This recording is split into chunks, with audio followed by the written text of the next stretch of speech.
When the only constant in life is change, you need to be ready. This is the Man-Made Survival Show.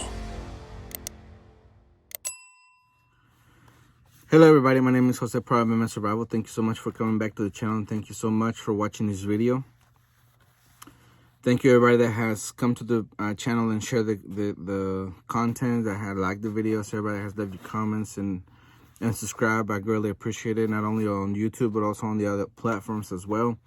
Thank you so much for doing so, and thank you for getting this information out, because this information is very, very important, especially as it's been coming out here, especially this past weekend. For some reason, it feels like they are releasing a lot of very important information on the weekend. I don't know if it's so people will pay attention, or they know that people are not paying attention because they're busy with their life, especially being on the weekend, you know, going out and partying or whatever. So they're not paying attention to what's going on until it's too late. Possibly, I don't know. But the point is that a lot of stuff is happening now. It's very, very important. And we're going to come out okay, but you're going to have to take some steps before it's too late. And when it comes too late, you're just going to have to weather the storm. Do not freak out and just wait until everything blows over and you can, you know, go back to normal life, if at all possible. But before I go any further, I want to give you the official numbers as they have come out this past weekend. You're going to see that all the numbers have exploded. Official coronavirus is 111,356 infected with 3,892 dead. Out of that number, South Korea has 8,100, Italy 7,375, Iran 7,161, France 1,203, Germany 1,151, and the U.S. 566. And the U.S. number should be larger too, but there has been a lot of speculation on why not, and mainly it's because we don't have tests yet, even though Trump promised that there would be over 1 million by this past weekend, and then Pence said no, there's not going to be. So I guess we'll see. And besides, I have some videos to show you on another video, so that'll kind of explain why. But anyways, what we're going to talk about today, we're going to, as important as coronavirus is, and even though some people are getting tired of it, well, you better hold on, because it's now in your backyard, and you're going to pay attention because it's going to affect you or your family eventually. But we're going to shift stuff and focus our attention right now with Russia. Because right now, as these headlines states, the threat of nuclear war between U.S. and Russia is now at its greatest since 1983. When the commander of NATO says that he is a fan of flexible first strike, at the same time the NATO is flexing its military muscle on Russia's border, the risk of inadvertent nuclear war is real. Under any circumstances, the public embrace of a flexible first strike policy regarding nuclear war employment by the Supreme Allied Commander in Europe should generate widespread attention. When you see in the context of the recent deployment by the U.S. of a low-yield nuclear warhead on submarine-launched ballistic missile carried on board of Trident submarine, however, Walter's statement is downright explosive. Add the mix the fact that the U.S. recently carried out a war game where the U.S. Secretary of Defense practiced a procedure for launching this very same low-yield weapon against a Russian target during simulated combat between Russia and NATO in Europe, and the reaction would be off the charts. And yet, there has been deafening silence from both Europe and the U.S. press on this topic.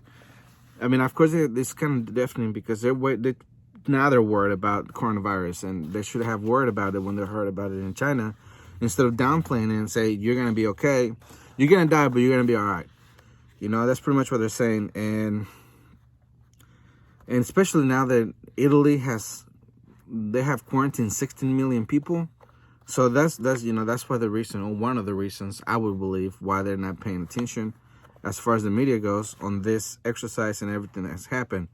But there is, however, one party that paid attention to General Walter's had to say, what General Walters had to say, and that was Russia. I mean, of course, they're having their own problems with coronavirus, not in a large scale as people around them, but, you know, they're still going to be paying attention to things like threat of nuclear war, because everybody knows that the best time to hit a country that's powerful is when they're at their lowest. And, you know, any country can take advantage of the United States if it gets as bad as the headlines are saying now, as you know, as of Monday. But anyways, in a statement to the press on February 25th, the same date as General Walters' testimony surveyed Lavrov, the Russian foreign minister stated that we are not with concern that Washington's... We'd note that with concern... Let me start over. We note with concern that Washington's new doctrinal guidelines considerably lower the threshold of nuclear weapons use.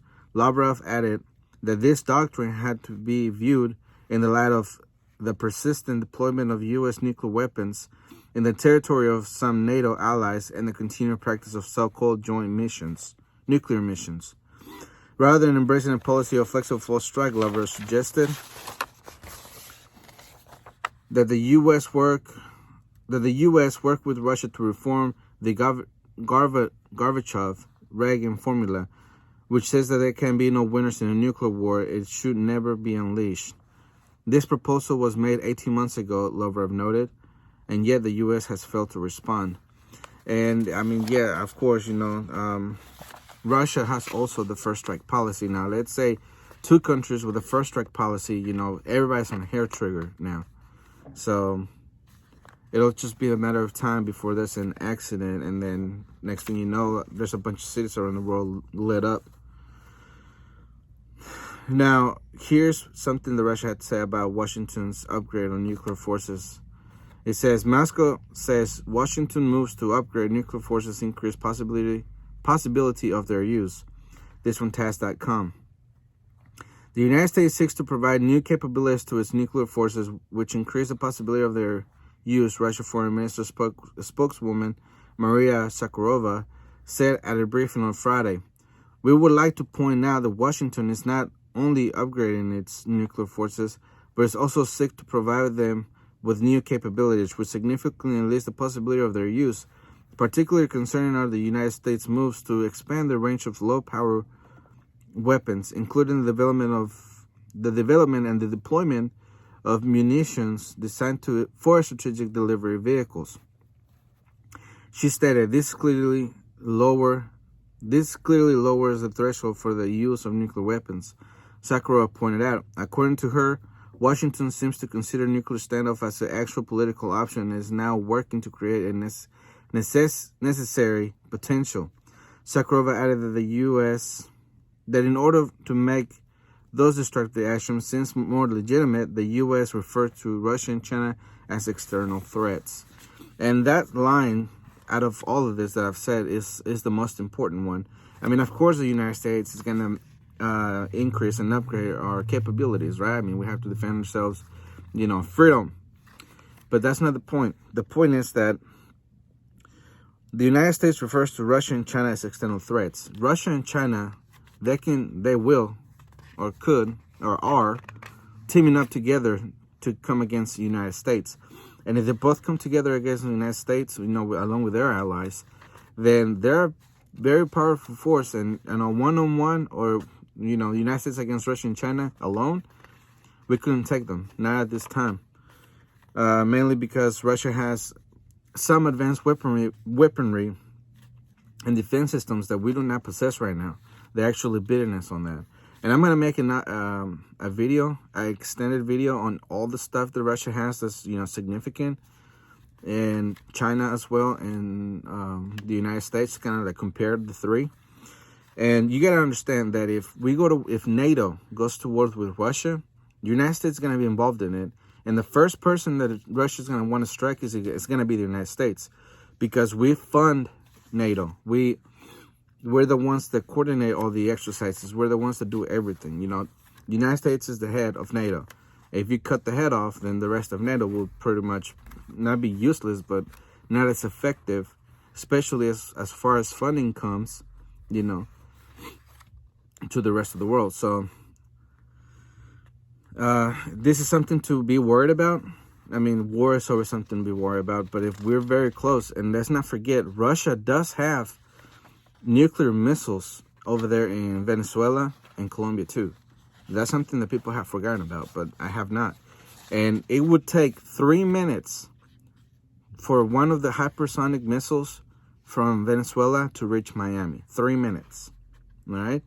Let's say that you get the text message and they tell you in 3 minutes it's going to hit your area. You won't be able to get very, very far. You know, it all depends on the kilotons of the weapon. And the last thing I want to talk about is how globalization and our precious medical supply chain. This is from journalneo.org. The grave risk and danger is the process of worldwide outsourcing and so-called globalization for the past 30 years or so that are becoming starkly clear as the ongoing health emergency across China threatens vital world supply chains from China to the rest of the world. While much attention is focused on the risk of the smartphones component or auto manufacturer via supplies of key parts from China to the breakdown of oil deliveries in the last week, there is a danger that will soon become alarmingly clear in the terms of global healthcare system. If the forced shutdown of China manufacturing continues for many weeks longer, the world could begin to experience shortages of lack of vitamin medicines and medical supplies. According to research at the U.S. Congress hearing, something like 80% of present medicines consumed in the United States are produced in China. This includes Chinese companies and foreign drug companies that have outsourced the drug manufacturing in joint ventures with Chinese partners. And that is, the reason I bring this article is because if we go to war against China, all right, and against Russia, and they team up, then we're not getting our supplies from them, all right? We have seen the big toll that the economy has now because China has not been producing anything for the past, almost 2 months now. Oh, we've seen how the stock market has crashed, how everything has crashed. Like, pretty much you can call this the crap has hit the fan already with the economy and everything. I mean, it's going there and anymore, and we'll be in deep trouble. But the point is that it's not just medicines that we get from China, and it's also the power supply, you know, as far as components and stuff. Let's say an EMP hits, it will take about 18 months for the power to be restored to major cities, but those components come from China. And if we're at war with China, they ain't giving us anything, all right? So, think about it. This is why the prepper lifestyle should be something that you take on. Because if you're only going to stockpile toilet paper for the coronavirus, then eventually that toilet paper is going to run out. And if you don't have anything else for a surprise attack, then you're going to be pretty much screwed. Remember, we had a pretty long time heads up that the coronavirus was coming to the United States. A long time, about a month and a half. And we talked about it here. And I told you, your window of opportunity is closing. Do not panic. You still have time. Sit down and see what you need. But people have not listened. You know, some of you have, and I'm very grateful for that, and I'm very happy. But the point is that if we go to war against Russia, against China, they're not gonna announce that next week on Tuesday night, you know, while Wheel of Fortune is going on, you're gonna get striked in New York or whatever city. It's gonna be before you know it, you know there's an attack or the power goes out or you just suddenly in heaven. We don't know. So that's the reason why you must be prepared, not only physically, spiritually as well. Because if you suddenly die in a flash, all right, then you're going to give an account of your life. So you got to be able to stand in front of God and be able to say, you know, I accepted you, and I try to spread your word and try to convert people, bring them to you as much as I could. And He's going to, you know, let you know what you did right and wrong. But the point is that when you accept Jesus Christ as your Lord and Savior, you know, and He writes your name in the book of life, then you will be good to go to heaven. Otherwise, you will not, and you will just simply go to hell. And that's something that you want to avoid. But anyways, thank you so much, everybody, for watching this video. Thank you for listening to this on the podcast. Thank you, everybody, on Twitter Everybody on Brighteon, everybody on Instagram, thank you so much, and all the other platforms. Please get ready. You still have time now, okay? But that window is closing very rapidly now. You don't have as much time anymore. And now they have caps on a bunch of stuff in the grocery store. So it's not like you can buy suddenly 20 cases of water. They're only limiting 5 per person. All right, but anyways, be ready. Get ready. Stay ready. All right? Let this be a lifestyle. Make sure you're always ready.